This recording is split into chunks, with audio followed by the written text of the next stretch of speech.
하나님께 가까이 함이 복이라.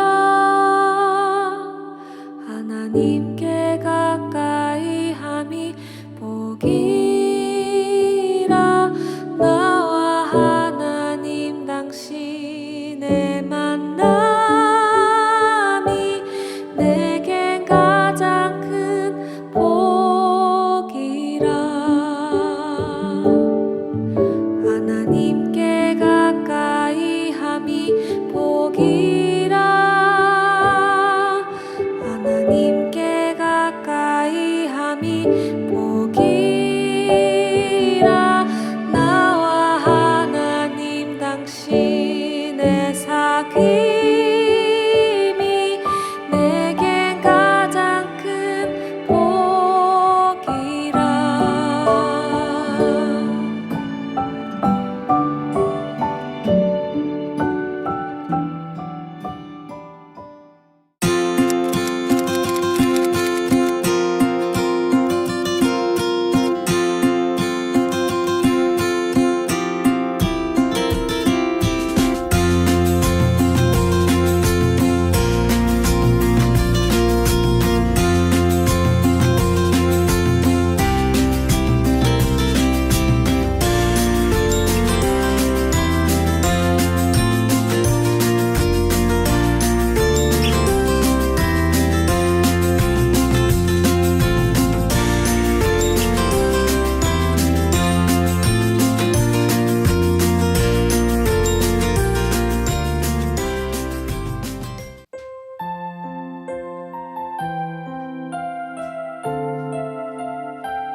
내 삶에 들어온 주님의 말씀이 내게 빛이 되시니 내 삶의 어두운 절망 가운데 소망 보게 하시네.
살겠나이다.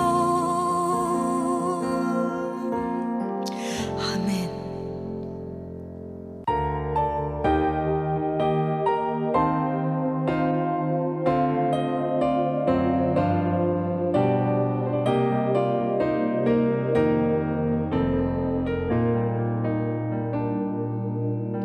날이 저물어 갈 때,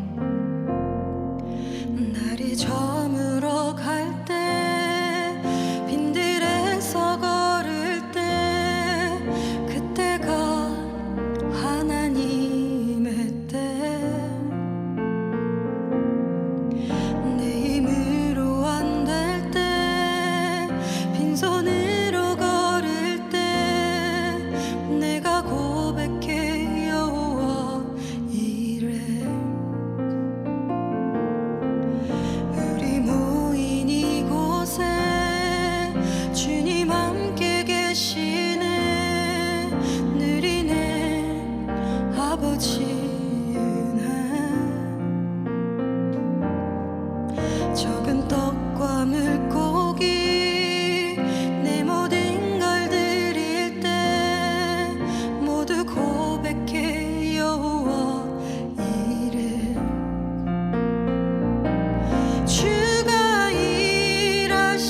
하나님 감사합니다. 오늘도 말씀 앞으로 나아오는 모든 성도들의 마음과 그들의 삶을 주께서 받아주시고 또 주관하여 주시기를 원합니다.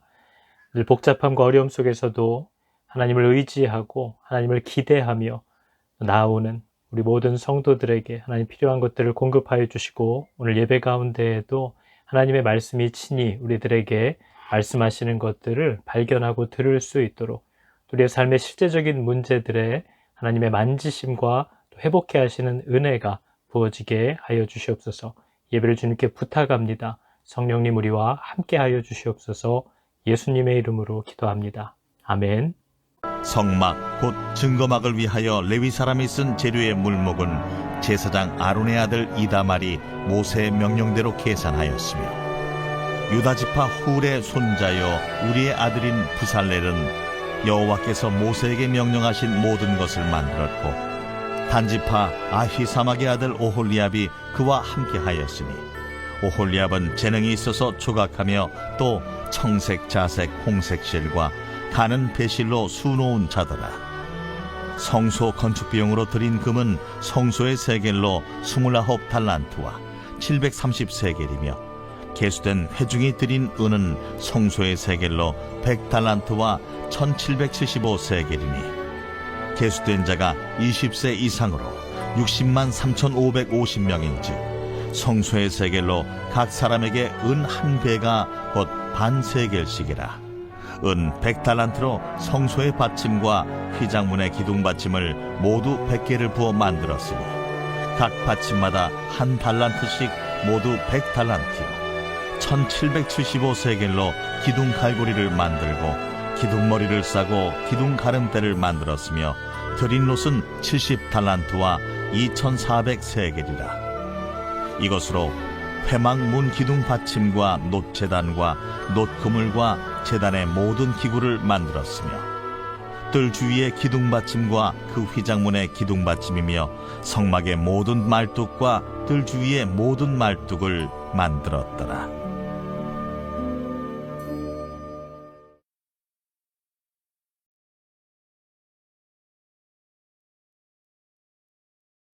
하늘그림 교회 성도 여러분 반갑습니다. 식사 잘 하셨나요? 여러분 오늘은 출애굽기 38장 21절에서 31절까지의 본문을 우리가 함께 살펴보게 됩니다. 여러분 지금까지 하나님께 모세가 받은 내용대로 그대로 성막을 완성해가고 제작해가는 과정들을 우리가 살펴보고 있습니다. 이제는 오늘 본문은 제사장의 옷을 제외한 모든 성막의 시설들이 이제 완성되었다 하는 것을 우리가 보게 됩니다. 근데 오늘 본문 시작에 보니까 이 성막을 증거막이라고도 부른다라는 사실을 우리가 확인하게 됩니다. 오늘 21절에 보니까 성막, 곧 증거막을 위하여 이렇게 되어 있습니다. 성막이라는 곳을 증거막이라고 부른다라는 사실 자체가 그 성막의 목적이 뭔지, 이 성막의 존재의 목적이 뭔지를 우리에게 정확하게 가르쳐 줍니다. 이 성막이 존재하는 이유는 하나님이 그 백성들과 맺은 계약, 증거의 두 돌판, 곧 하나님의 말씀을 보관한 그 성막의 중심이라고 할 수 있는 지성소를 두고 그 지성소를 향하여 나아가기 위한 곳이 성막이라고 할 수 있습니다. 그래서 성막의 모든 단계들, 입구에 들어서고 번제단을 지나고 물두멍을 지나고 내성소를 거쳐서 지성소로 들어가서 이 법궤, 증거궤라고도 하는 그 앞에 서게 되는 이 과정이 바로 성도의 모든 신앙생활의 이유와 또 그리스도께서 우리를 위하여 베풀어 두신 그 모든 은혜의 목적이 이 하나님과의 계약, 이 증거 돌판 앞으로 나아가기 위한 모든 과정이라는 사실을 우리에게 가르치기 위함입니다. 그래서 여러분 성도들이 하나님의 말씀을 그 중심에 두고 그 하나님의 말씀을 향하여 나아가는 것, 그 말씀을 가까이 하는 것, 그 말씀 위에 임재하시는 하나님과의 사귐과 교제를 사모하게 되는 것, 그것이 성막이 가르치고자 하는 중요한 메시지라는 사실을 우리가 알 수 있습니다. 그렇기 때문에 여러분 어떤 이유에서든지 또 혹은 어떤 모양으로든지 하나님의 말씀이라는 것이 중요하게 다뤄지지 않는, 성막과 성막의 모든 기구들은 무의미하다고 얘기해도 전혀 문제가 되지 않습니다. 그렇기 때문에 여러분, 성도인데 하나님의 말씀인 성경을 읽지 않는 성도는 성도라고 할 수 없는 거죠. 하나님의 말씀인 성경에 순종할 마음이 없는 성도 역시도 성도라고 할 수 없습니다. 왜냐하면 하나님의 백성이라는 이 정체성은 하나님과 맺은 계약, 하나님이 주신 계명, 하나님이 우리에게 보여준 증거의 두 돌판, 그것을 향하여 나아가는 모든 과정을 가리키고 있는 것이기 때문입니다.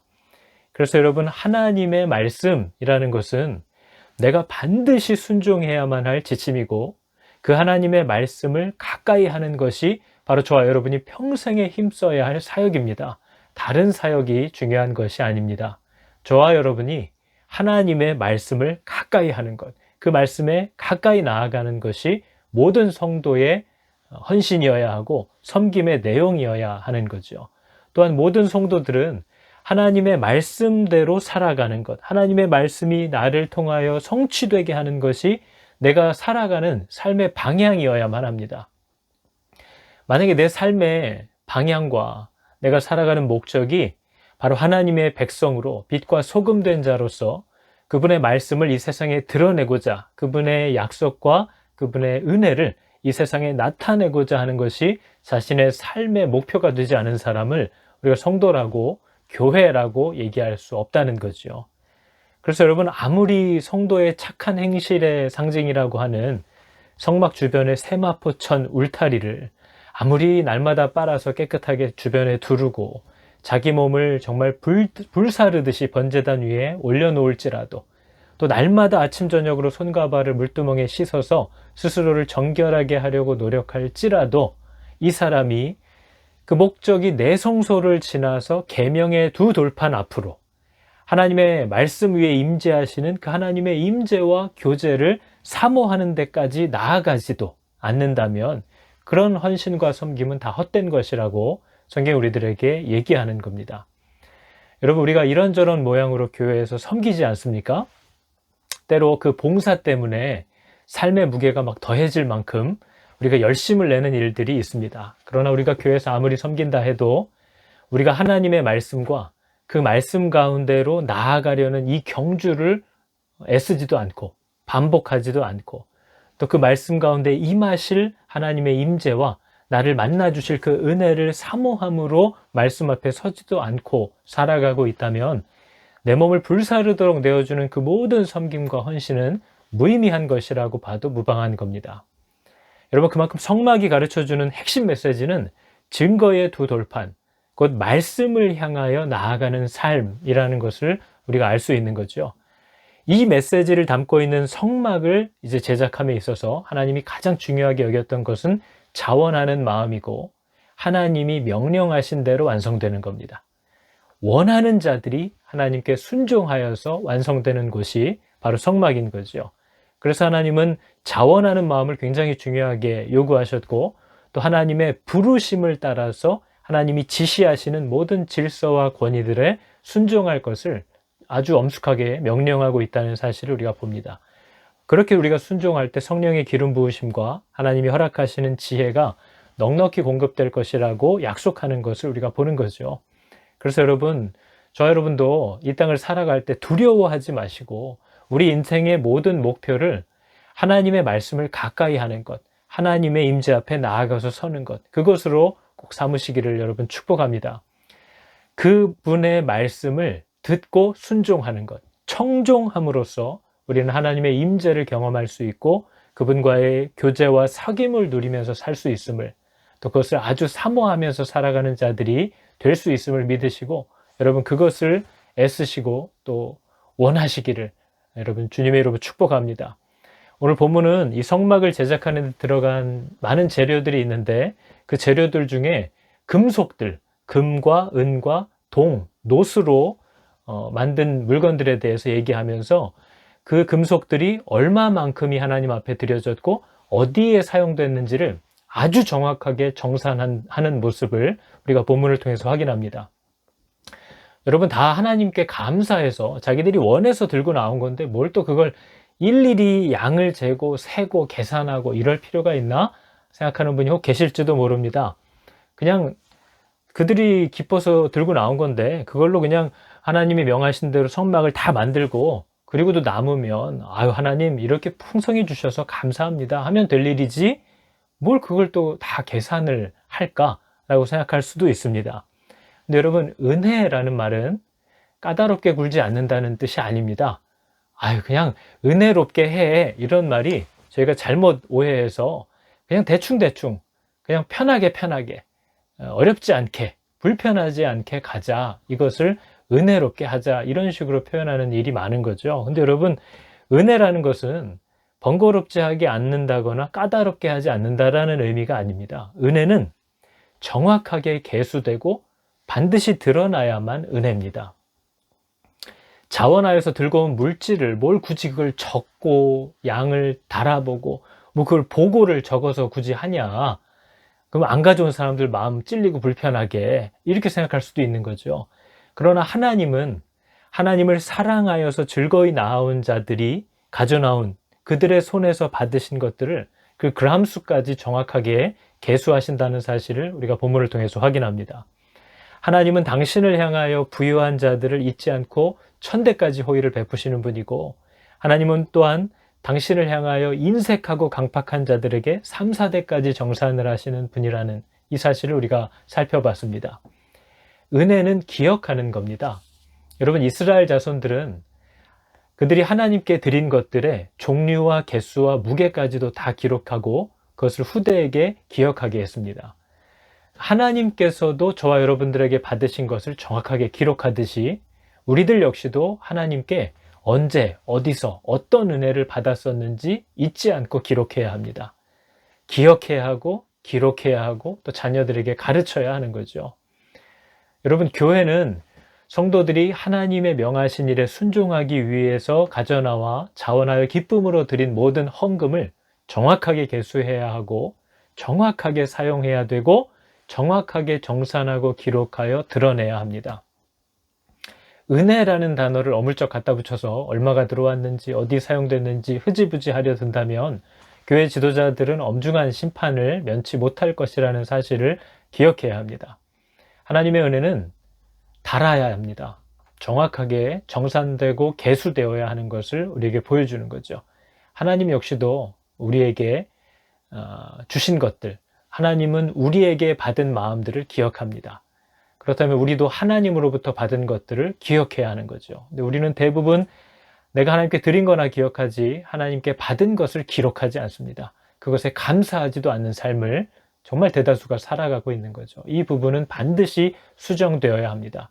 여러분 하나님께 받은 은혜가 있다면 꼭 기록하시기 바랍니다. 그리고 기억하시고 또 그것을 자녀들에게 가르쳐 주시기 바랍니다. 오늘 계수된 백성들이 가지고 나온 금속의 양을 살펴보면 당시에 그 치수로 이제 기록이 되어 있기 때문에 우리가 좀 이해하기 어렵지만 대략 살펴보면 백성들이 가지고 나온 금이 대략 1톤 정도가 되고 은이 3.4톤, 동이 2.4톤으로 기록되어 있습니다. 저희들 같이 애들 돌반지 몇 개 받은 것도 막 애주중지 장롱 속에 모셔두는 사람들이 보기에는 어마어마한 양이죠. 그러나 당시 웬만한 국가들이 가지고 있는 신전들, 우상들을 섬기는 그런 신전들에 비하면 대단하다고 할 수 없는 초라한 그런 가치입니다. 그러나 중요한 것은 하나님의 성막의 가치는 재료에 있는 것이 아니라 그 모든 재료들을 하나님의 의도대로 조립하여서 드러내려는 그 메시지에 바로 성막의 가치가 있는 거죠. 여러분, 성막은 하나님의 복음을 선포하는 곳입니다.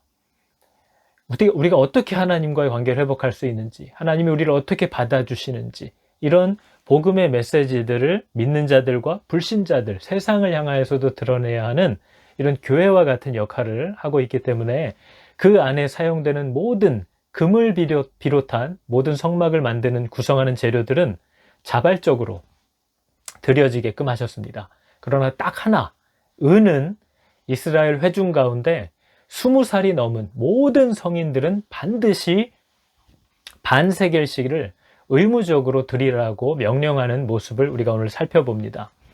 여러분, 하나님은 당신의 백성들에게 자발적으로 하라고 요구하신 것이 있고 의무적으로 하라고 명령하신 것도 있다라는 사실을 우리가 살펴봅니다. 교회의 헌금 역시도 자원함으로 드리는 예물이 있고 교회 공동체가 명령받은 그 역할을 감당하고 나도 그 교회의 한 지체된 자로서 그 짐을 나눠지는 의무적인 예물이 있다라는 사실을 성경은 분명히 우리에게 가르쳐 줍니다. 성막을 지을 때에도 자발적으로 드려지는 예물이 있었고 20세 이상 이스라엘 사람은 누구나 드려야 할 의무적인 예물이 있었는데 이 의무적인 예물은 출애굽기 30장에 우리가 이미 살펴봤습니다. 모든 20세 이상의 이스라엘 사람들이 이 성전세, 이 반세겔을 내는 이유는 내가 구원받은 하나님의 자녀라는 속전이다라고 표현합니다. 속전은 랜섬이라고 하죠. 몸값이라는 겁니다. 내 생명이 하나님께서 내 생명을 사신 바가 되었다. 이것을 인정하는 행위가 바로 의무적인 예물입니다. 여러분, 구원받은 이스라엘 사람들 중에 20세가 넘은 사람들이 오늘 본문을 보니까 60만 3,550명이라고 되어 있습니다. 이 사람들이 은 반세겔씩을 한 6, 7g 정도씩을 들고 나왔는데 동전 하나 정도 되는 거죠. 그 하나님의 요구에 따라 의무적으로 드려진 이 반세겔들이 모여서 만들어진 게 은 100달란트입니다. 한 달란트가 34kg거든요. 100달란트는 거의 3.4톤에 해당되는 양이 된 거죠. 사람들은 굉장히 적은 금액을 냈지만 많은 숫자가 십시일반을 했기 때문에 3.4톤, 성막에 드려진 예물 중에 가장 많은 양의 예물이 됐습니다. 그런데 이 하나님이 의무적으로 가지고 오라고 하신 은혜, 사용처가 바로 이것입니다. 회막, 내성소와 지성소에 모든 벽을 세우고 그 벽을 고정시키기 위한 받침대인 거죠.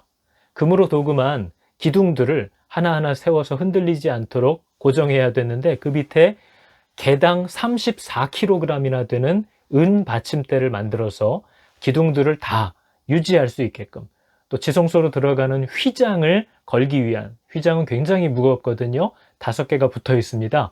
그 휘장을 걸기 위한 아주 튼튼한 기둥을 세우기 위한 은 받침으로 사용되는 거죠. 그래서 여러분, 이 성도들이 의무적으로 드려진 헌금은 바로 성막 안에 내성소와 지성소, 이 회막을 온전하게 세우고 그 기둥들을 유지하기 위한 은 받침대 100개로 사용되었습니다. 34kg짜리 받침대 100개니까 3.4톤이겠죠. 그리고 그 이외에 짜투리 좀 더 들어온 그 부분들이 바로 이 성막의 바깥 울타리, 이 세마포도를 연결하는 은고리. 그러니까 여러분, 참 상징적이지 않습니까? 성도의 옳은 행실이라고 할 수 있는 세마포를 서로 연결해 주는 것이 바로 모든 성도들이 드린 몸값으로 만들어진 것들입니다. 그리고 하나님의 성소를 세우고 흔들리지 않도록 붙잡는 그 받침대 역할을 바로 이 의무적인 헌금으로 진행했다는 사실을 우리가 오늘 본문을 통해서 확인하는 거죠. 여러분, 예수님 때에도 성전세라고 하는 이 모습이 등장하는 걸 우리가 볼 수 있습니다. 이 의무적인 예물은 당시에도 이미 지어진 성전의 유지, 보수, 또 관리, 그리고 매일 드려져야 할 진설병을 위해서 사용된 예산으로 사용됐음을 우리가 확인할 수 있습니다. 여러분, 이처럼 모든 성도들은 하나님 앞에 의무적으로 하나님의 교회의 한 몸된 자로서 감당해야 될 명령받은 예물이 있고, 또 자원함으로 기쁨으로 자신이 선택해서 드릴 수 있는 예물이 있다는 사실을 우리가 살펴봅니다. 그래서 여러분, 우리가 이렇게 말씀을 통해서 이런 것들이 있었구나, 은혜라는 건 그냥 마음에 들 때마다 하는 것만 은혜가 아니구나, 그 안에는 자발적인 명령도 있고 의무적인 명령도 있구나 하는 것을 우리가 배워가는 거죠. 또 그것을 즐거워하고 기뻐하는 마음을 갖게 된 자들이 바로 하나님께 내가 어떤 은혜를 받았는지 정확하게 이해하는 자들이라고 할 수 있는 겁니다. 여러분, 우리가 교회가 물질을 어떻게 사용하느냐 하는 것을 살펴보면서 교회가 물질을 바르게 사용하지 않을 때 굉장히 비판적이고 공격적인 태도를 갖게 되는 일들이 우리 안에 있습니다. 틀린 건 아니죠. 자기가 하나님께 명받은 이 허락받은 물질들을 어떻게 사용하느냐 하는 것은 교회만이 아니라 성도들에게도 굉장히 중요한 사명입니다. 우리가 교회에 드려진 헌금이 교회가 마땅히 해야 될 일들을 위해서 사용되지 않고 부수적인 거나 엉뚱한 일에, 자기들끼리 먹고 마시는 일에만 지나치게 사용될 때 우리가 그것을 곱게 보지 않는 것과 같이 모든 성도들 역시도 하나님이 자신의 가정, 교회의 가장 작은 단위라고 할 수 있는 성도의 가정에 주신 물질이 하나님이 명하신 용도대로 사용되고 있는지, 혹 너무 자기 가족들과 자신만을 위해서 사용되고 모아지고 있는 것은 아닌지 동일한 잣대를 가지고 살피고 동일한 잣대를 가지고 비판해야 하는 것을 여러분 기억해야 합니다. 교회가 만일 교회가 힘써야 할 일에 집중하지 않고 괜히 쓸데없이 건물을 더 확장하고 인테리어를 바꾸고 하는 일에만 돈을 사용하는 것에 여러분이 비판적이라면 성도들 자신도 자신의 가정에 주신 모든 물질이 계속해서 더 좋은 집으로 옮겨가기 위해서만 비축되고 불필요한 가구나 새로운 신형 가전제품을 바꾸는 데에만 허리띠를 졸라매면서 살아가고 있다면 회개해야 한다는 사실을 기억해야 합니다. 여러분들이 만약 생각할 때 목사가 지나치게 비싼 옷을 입거나 너무 비싼 차를 타고 다니는 것이 성도로서 덕이 되지 못한다라고 생각하시는 분들은 동일하게 성도된 자신들도 지나치게 사치스러운 물건이나 지나치게 비싼 자동차를 타고 다니는 것도 동일한 잣대로 살펴봐야 한다는 사실을 알아야 합니다. 장로님이 돈 잘 벌어서 돈 많이 쓰고 다니면 은혜고 목사가 차 바꾸면 은혜가 아닌 것이 아니죠. 다 똑같은 기준이 적용돼야 한다는 것을 여러분 아셔야 됩니다. 우리가 목사에게 적용되는 기준들은 다 그래도 성도가 예수 믿는다는 사람이 하나님과 가깝다고 하는 사람이 하나님의 나라를 바라보면서 산다고 하는 사람이 저렇게 하는 것은 조금 그가 전하는 복음에 부딪히는 게 아닐까? 사람들이 오해하게끔 만드는 게 아닐까라고 생각하는 바로 그 기준을 정확하게 모든 성도들은 자신과 자신의 가정에 적용해야 한다는 사실을 여러분 꼭 기억하셔야 합니다. 여러분, 오늘 우리가 말씀을 계속 출애굽기를 보면서 느끼지만 성막이 가르쳐주는 메시지는 굉장히 분명합니다.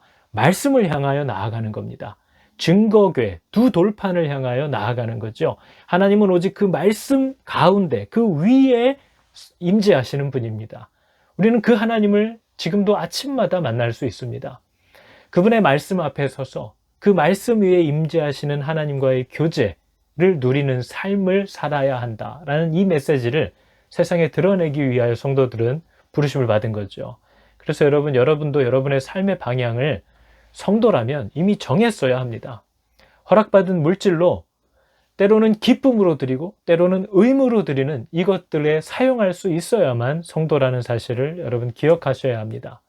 우리 교회의 모든 성도들이 다 내가 예수의 피로 건짐받았다라는 이 사실을 알고 이 자기의 생명의 값과 또 감사로 온전하고 바른 이 헌금 생활을 할 수 있다면 모든 성도들이 다 가벼운 짐을 나눠질 수 있습니다. 그러면서도 우리 교회를 통해서 하나님이 이루고자 하시는, 행하고자 하시는 모든 일들을 넉넉히 할 수 있는 돈이 이미 우리 성도들 가운데, 우리 교회 안에 주어졌다는 사실을 여러분 기억하시기 바랍니다. 성도가 하나님께 얼마만큼 넉넉할 수 있는지, 성도가 하나님과 교회를 위하여 얼만큼 부유한 태도를 가질 수 있는지를 보면 그가 자기가 하나님께 어떤 은혜를 얼마만큼 받았는지를 많이 발견했구나라는 사실을 확인할 수 있습니다. 하나님을 대하여 넉넉한 자가 되십시오라고 권고하는 것보다 더 우선돼야 할 일은 먼저 하나님께서 여러분을 위하여, 여러분을 향하여 얼마만큼 부요하신 분이었는지를 꼭 발견할 수 있기를 축복한다고 말하고 싶습니다. 여러분, 하나님의 사랑과 하나님이 여러분을 향하여 얼마만큼 넉넉한 손을 펴신 분인지를 알게 되면 그 사람도 동일하게 하나님을 향하여 부유한 자가 되게 되어 있다는 거죠. 여러분, 바로 이 동일한 은혜 받으시는 은혜 있기를 축복합니다. 우리 같이 이 시간 기도하겠습니다. 하나님 감사합니다. 주님, 나도 주님을 향하여 부유한 자가 되기를 원합니다. 하나님은 우리가 드린 그 작은 것들까지도, 그 그람수까지, 또 그의 태도와 마음이 어땠는지까지도 하나하나 다 기억하시고 적어두시는 그런 하나님이심을 앞서 내가 깨닫습니다. 나도 하나님께서 내게 주신 은혜들을 다 기억하고 또 기록하여서 잊지 않는 아들, 딸들이 되기를 원합니다. 실로 태어나서 지금까지 말할 수 없는 은혜를 받았는데 시간이 조금만 지나도 새카맣게 잊어버리는 나를 봅니다. 마치 하나님께서 내게 해주신 게 없는 것처럼 늘 불평하고 원망하며 살아가는 내 어리석음을 봅니다. 하나님, 은혜는 까다롭게 굴지 않는다는 말이 아니라 받은 것을 정확하게 계수하고 또 기록한다라는 이 사실을 오늘 아버지 다시 한번 발견합니다. 주여, 받은 복을 헤아려 보게 하여 주시옵소서. 받은 복을 기록하는 자가 되게 하시고 받은 복을 내 자녀들과 가족들에게 늘 잊지 않도록 자랑하는 그런 부모와 또 그런 배우자들, 그런 자녀들 다 되게 하여 주시옵소서. 주님께서 기도하는 자들과 또 하나님의 말씀을 사모하여 나아가려는 자들에게 필요한 모든 환경과 은혜 또 힘을 허락하여 주실 줄 믿습니다. 예수님의 이름으로 기도합니다. 아멘. 여러분 이제 계속해서 교회의 기도 제목들을 가지고 그 자리에서 잠시 불을 끄셔도 좋고 함께 꼭 기도해 주시고 주기도문으로 마치시기 바랍니다. 우리 같이 계속해서 기도하겠습니다.